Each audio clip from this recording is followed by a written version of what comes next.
हरे कृष्ण कृष्ण कृष्ण हरे हरे, हरे राम राम राम हरे हरे, हरे कृष्ण। तो आज प्रयागराज की कथा सुनाते हैं।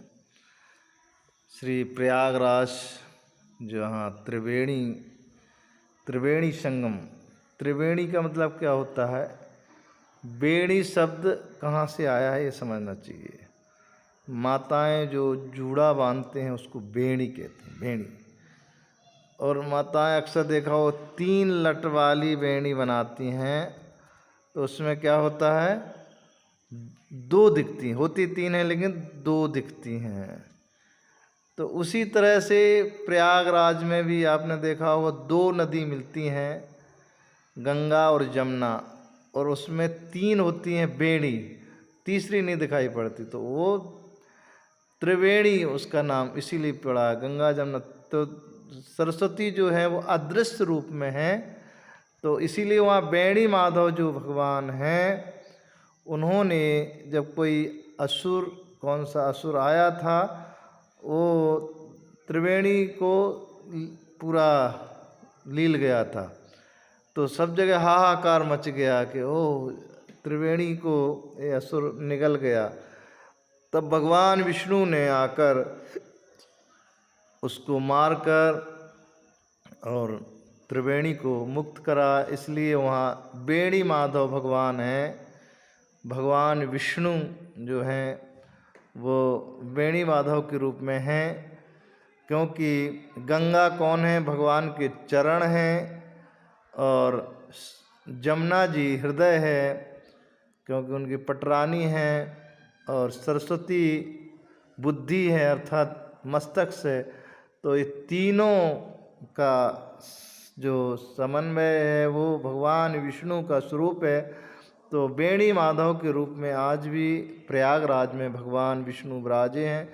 बेणी माधव के दर्शन बहुत सारे लोगों ने नहीं किए होंगे, तो ज़रूर करना चाहिए। इलाहाबाद में बेणी माधव भगवान, जहाँ चैतन्य महाप्रभु भी वहाँ गए दर्शन करने, वहाँ उनके चरण चिन्ह भी बने हैं तट के पास। बेणी माधव के बाहर गंगा का तट है, वहाँ चैतन्य महाप्रभु के चरण चिन्ह भी हैं। तो इस तरह से प्रयागराज जैसे 4 वर्ण इसमें हैं, इसी तरह से 4 वर्ण तीर्थों में भी माना जाता है। जिस तरह से कि प्रयागराज राजा कौन बनता है? छत्री। तो प्रयागराज जो है वो कौन है? छत्री हैं। और वो कहाँ जाते हैं? ब्राह्मण कौन है? पुष्कर तीर्थ। वहाँ प्रयागराज स्वयं जाकर वहाँ पुष्कर में जाके और पुष्कर राज का सम्मान करते हैं, वहाँ पे उनका आतिथ्य स्वीकार करके उनका पूजन करते हैं। तो इस तरह से 4 वर्णों के तीर्थ भी होते हैं, इसी तरह से 4 वर्ण हैं। तो हमें भगवान की भक्ति को समझने के लिए श्रद्धा और विश्वास बहुत ज़रूरी है।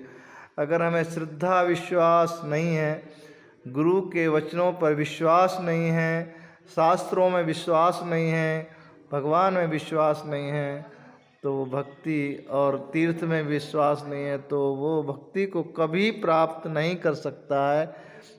भक्ति को प्राप्त करने के लिए श्रद्धा और विश्वास बहुत ज़रूरी है, जो इस समय टूटता जा रहा है। लोगों के हृदय से विश्वास जा रहा है, श्रद्धा जा रही है, और आजकल तो कैसे कैसे मस्तिष्क के लोग प्रकट हो रहे हैं जो अपने बाप के तुल्य हो उसके प्रति भी अपशब्द कहने में चूकते नहीं हैं।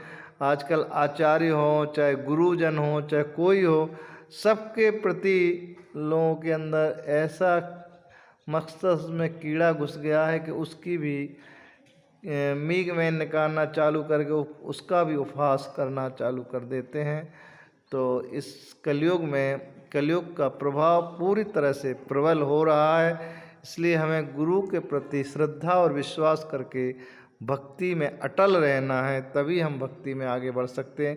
तभी हमें भगवान में विश्वास होगा, और भगवान में विश्वास हो गया तो आपका जीवन सफल हो गया। इस तरह भगवान की भक्ति में लगें।